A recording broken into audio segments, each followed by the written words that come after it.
Hey guys, how's it going? So today is going to be a little bit interesting because we have some weather heading our direction. I have a few garden projects I would like to get done, nothing major, no new planting because we're supposed to get 60-mile-an-hour winds this afternoon. In fact, I think the wind is supposed to start picking up here in about an hour and a half or so. So we're just going to haul into these projects and hopefully get them done. We're going to start with this Euonymus shrub right here. This is on the northeast corner of our house. You can see the big beautiful birch right above it. It has grown quite a lot. You can see how much further it is over the walkway, like it's really necked it down right there. So I'd really like to come in and shear it up to where it widens this walkway and then shear it up enough to where it kind of matches on either side, which is going to expose some flower bed, which might be a really good opportunity to plant maybe a low growing something, maybe just an annual. This Euonymus was here when we moved in, so I can't tell you exactly the variety. It is a yellow variegated. Really beautiful. You can see that our lawn sprinklers do hit these leaves on this side of the shrub, so the hard water buildup is quite bad. We are planning a sprinkler redo in this area so that hopefully we can avoid all flower beds so that this doesn't happen. Either way, it's putting on new growth. You can see all those new growth shoots there. And then it blooms, kind of spindle-like blooms, and gets orange berries. There's some remnants of orange berries over here. Kind of see those. And let's take a look. On the other side, things are looking a little bit brighter in terms of new growth. Look at that. So this is the protected side, although I think cats have been making use of this shrub. This is kind of their little home underneath there. I want to clean this whole thing up. Anyway, it just needs some attention. Right next to it, we have a variegated viburnum. So these leaves are just coming out. Beautiful variegated leaves, and then it has blue and pink berries actually following some white discs of blooms, which are right here. You can see where all the blooms will come out. And the rest of this bed is full of iris, a pale yellow, columbine, and there's lamium and hostas and things. There's a huge hosta that fills in here, and then there's hostas that fill in all throughout this area. Branches are starting to move just a little bit. Whenever we have a windstorm come through, I say a prayer for this willow tree right here, as well as the other willow tree by our greenhouse. So we've got two ash trees that I'm just like, okay, just please stay upright. Also, while we're over here, I had 3 window boxes left that I hadn't planted up. And I decided just to pack them full of pansies, honestly. It's easy, it's clean, they're low maintenance, and they're inexpensive. I think it looks really sweet and simple. All right, let's head to the barn and grab some supplies. Oh, look at this. We've got some blooms. Oh, look at that daffodil. Oh, it's so pretty. Also, look at these Avalon daffs. They transplanted beautifully. Oh, still need to fix the drip in both of them. Okay, I've got my Felcos right here. I just wanted to show you how I'm going to be making my cuts. I mean, you could come in with hedge trimmers and just, make quick work of it. It would, cut some of the leaves, which would kind of turn a little bit brown on the tips. So what I'm going to do is take a little bit more time. And when I come in to make my cut, I'm going to find an area like right in here, right above a really nice set of leaves. If we can see that very well. But I'm going to cut like this. So a little bit more strategic so that my cut areas can kind of be covered by that set of leaves right below. So again, like on this branch, see these nice leaves right here? They're coming out on 2 smaller branches. So I'm just going to make my cut right here. We'll go in, make our cut, and that branch still looks beautiful. So basically it's just a repeat of that all the way around the shrub. I'm going to start on the sidewalk side of it first because I think that will indicate the shape of the whole thing. I really want this walkway to be opened up a lot more, and we have done this several times to this shrub. We've taken it down quite small, kind of a rejuvenation prune, and then it grows back big pretty fast.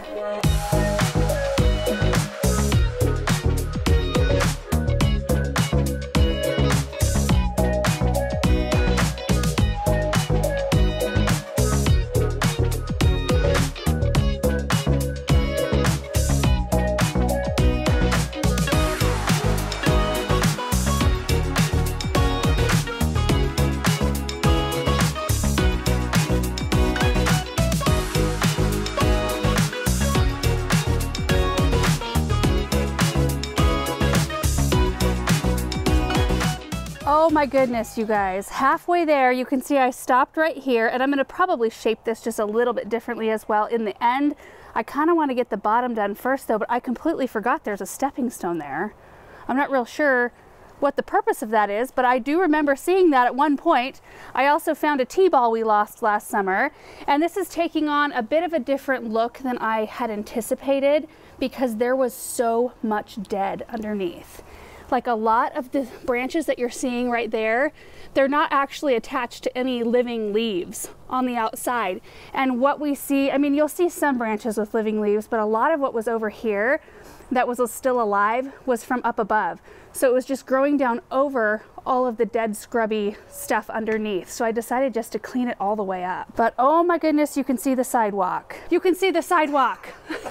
I heard the door open just now. I wasn't sure if I should come around the corner because I could hear you filming. Isn't that awesome? Yeah, that's crazy. I can't even believe, like, I didn't even remember this was there. Oh, yeah, sure. Yeah, I feel like we should have like a rock there. Maybe. Not a circle. You could put this somewhere else. Or a plant. Yeah, it'd be kind of nice to have the step. The step because we don't have enough room to step out into the grass. How funny. I found the T-ball we couldn't find last summer too. Oh, really? Yep. Okay, so we're gonna go unload this. You gonna come with me? Sure.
Oh my goodness, you guys, can you even believe this is the same shrub? I feel like it can breathe and we can move around now, which is so nice. Now, I could stand to probably, you know, shear up this side a little more and shear up this side, but the trunk is actually not in the center of the canopy. And I didn't really want to take it topiary form, really, or really formal looking. I kind of want it to have a little bit of sort of a natural shape, if you can call it that. But what I'm excited about is if we keep up on the pruning and keep the canopy lifted, this area would be perfect for a really beautiful drift of Brunnera. Don't you think that would be beautiful right here? And the best part is I still have Brunnera from along the pallet walkway on the side that we are going to kind of be retooling that needs to be moved. So I think this would be the perfect location to put it. Now, I did give it some rose tone. I've been using that broken bag of rose tone from the other day. I just poured it into this bucket and I've just been using it as I find need. So I just fertilized this area while I was at it. But let me just show you all the way around here. And you know what? I think I remember why this was here now. I think the previous owners had a container sitting on it. And so this was helping it be level, which makes total sense. But look at this. Oh my goodness. You know what? I think I'm going to trim this up. I think that'll bug me. Yeah, I think that's better. Has some really tattery, gross looking leaves on it. Perfect. And this is what I ended up using, you guys. My shrub rake right here, which I love. Thank you to whoever sent me out a brand new one that has all the tines in place up there. My last one was all broken. This showed up without a name. So thank you to whoever sent that. I've got the blower, which I used on the sidewalk here, my kneeling pad, which I did not use, rose tone. I had to get the Felco 22s out, the big guns, because I had some big branches down in there, and then my pruners and my pop-up bag. And those are drip tape. I forgot to unload those from the back of the gator at the barn before I drove over here. So anyway, I'll have to come back for those. Next pruning project is right over here. So far the wind isn't too bad, I'm thankful. just kind of lightly breezy. So this right here is a Miss Violet butterfly bush. I have trimmed all of my other ones, I think all of the other ones, except for this one. You can see that the top part is looking quite rough. It needs to be trimmed back. So butterfly bushes bloom on new wood, and they'll become what's called second story plants if you don't prune them, which means that the shrub will get really tall and will only have blooms at the tippy top where you can't really see and enjoy them. So by pruning them on the regular, you keep the plant healthier, you keep nice growth down at eye level where you can actually enjoy the blooms. And butterfly bushes are fairly late to break dormancy. I have seen some growth on quite a number of our butterfly bushes. Like this one, there's growth at the base. So if we assess this shrub and we come in close on it, you can see that there's a bunch of fresh growth down here. That doesn't mean you're not going to get growth up here. In fact, like I took my pruners, a good way to tell, I just scraped the very top layer of bark off and you can still see green right there underneath that top layer of bark, which means there's still life in this shrub. So if you want to, what you can do is wait until you see some leaves, and then what you do is you follow your branch back to a really strong set of leaves, wherever that may be. This shrub is not a great example. And then you cut right above that really strong set of leaves. So let's say like this one right here. This leaf actually is a little bit green. You could take the shrub back and cut right above that if the rest of them, like the rest of the buds, look kind of puny or they don't have buds at all. So the goal is just to cut it right above the first set of strong buds. Since we don't have a lot of growth up on this one, it's likely that I may end up taking it all the way down to this fresh growth, which is fine to do. I've done it several times before, but I'm going to go ahead and just kind of cut it back by about half, see what happens, and then I can come in later and prune more off if we need to. So like this one, for example, I follow it back, take my pruners, and probably should use my loppers. There we go. Cut it just like that. And we leave the good stuff. Whew, that's gonna make a mess. There we go. If nothing else, it will look a lot better after today's prune job. It looks like I need to hollow out a spot in this juniper too. You see that? That's a peony coming up. So I might take after a few branches of these juniper to hollow out a spot for that peony to have some room. My goodness, everything's just wanting to overtake these days. Okay, I'm gonna go get the gator, bring everything, all my tools over here.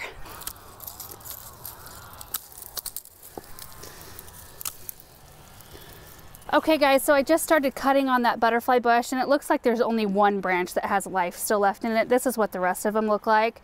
Brown, like the underlayer is black, and there's no pliability to the branches. So like if I come in here and do that same thing to that branch, same story. I don't know if you guys can see that, hopefully, but there's no life there. And since this is basically the only branch that's showing life, it is a big one, but I want the whole thing to grow evenly, so I'm just gonna go ahead and take it all back. Makes the job easier anyway.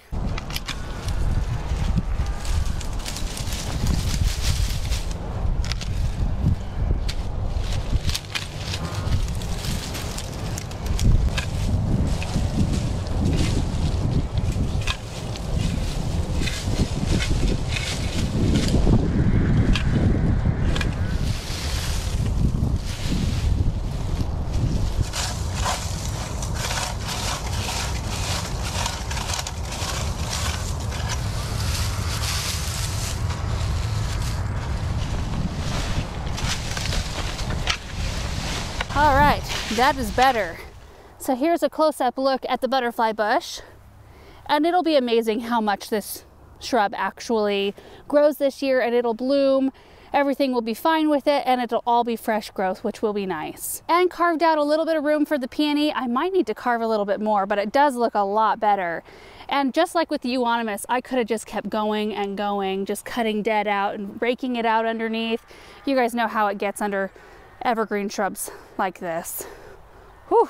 But this will grow and fill in this space here, and you won't even see any of that back area, so I didn't go any further than that. And in this same area, isn't she pretty, especially when the willow is just starting to leaf out? It looks so golden and gorgeous. A little bit of the white cube tulip still in this flower bed, still blooming. Oh, I hope this one never succumbs to a windstorm ever. And really the last thing I wanted to get done today before the storm arrives, and hopefully it never does. Like, whew, that would be awesome. I mean, it's cooler out today than previous days, and it's been breezy kind of on and off, but it's just really pleasant. But I've got a Limelight Hydrangea Standard over on the west side, kind of toward the end, that we need to prune. I got everything else, all the other hydrangeas are pruned, and I was walking around with the kids and Aaron last night, and I saw that. I thought, well, I need to get that done, so let's head that direction. Look at that. How did I miss that? The Gamay blend tulips are just starting to bloom, you guys. So exciting. The black cat postillo is starting to drop its blooms. These daffodils are so gorgeous. Oh, and you can see the Midnight Masquerade penstemon starting to come up. So many exciting things right now. We've got White Wands Veronica and Daisy May daisies, windflowers that I completely thought had fizzled up and gone away. And here they are again. And I've got blue ones over there by the entrance to the vegetable garden. And then we've got, what is that? Pink Profusion Salvia, I think, and then Back in Black Sedum right in here.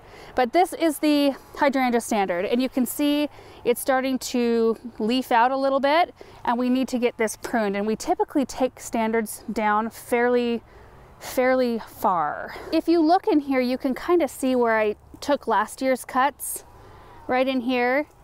And I kind of use that as a little bit of a guide, and then I cut out anything weak. So like any little spindly branches, especially like this one's cruising up and getting in the way of everything else, I get rid of anything that's like that, because we want this plant to send energy into the nice big branches that it has, not into these little tiny ones. And we also take out anything obvious like this broken branch right here. And just like with the Buddleia, you want to find a nice set of buds, like that looks really good, and we cut right above it. Like that. Okay, here's a before.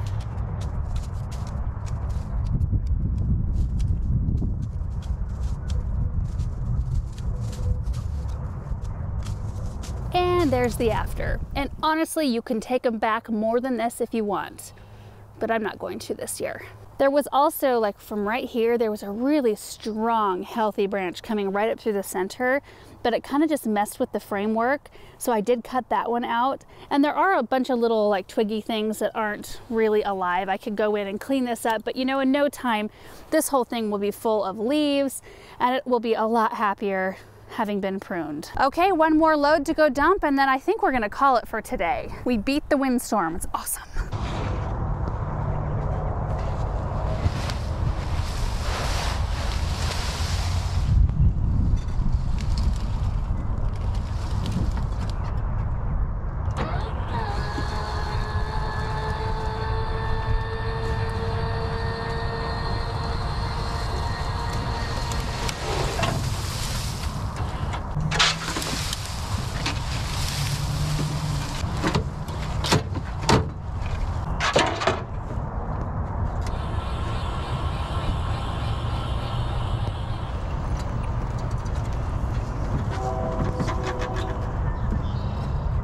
All right guys, so that is it for today's projects. I'm gonna run around at this point and just make sure everything is well watered, that anything that could potentially fly around, like the harvest cloth over here, is tucked in really well. I've got a couple of containers I just planted in front of the greenhouse, the ones with the snapdragons, that I'm gonna wrap some cloth around because I think those might be a little tender to the wind. And then I'm just gonna kind of hunker down for the rest of the day. There's a lot of things that we can do in the barn, studio, and greenhouse in terms of cleanup.